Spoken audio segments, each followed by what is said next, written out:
మనము ఈ వారము ధ్యానపూర్వకముగా చదువుకుందాం. మత్తయి సువార్త 3వ అధ్యాయము. మత్తయి సువార్త 3వ అధ్యాయము 17వ వచనాన్ని చదువుదామా?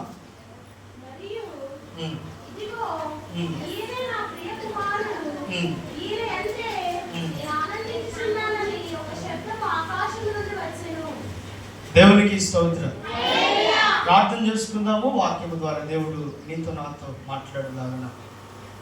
సర్వకృపాధినిధి, సర్వాధికారి, బలాబ్జీరానికి స్తోత్రములు.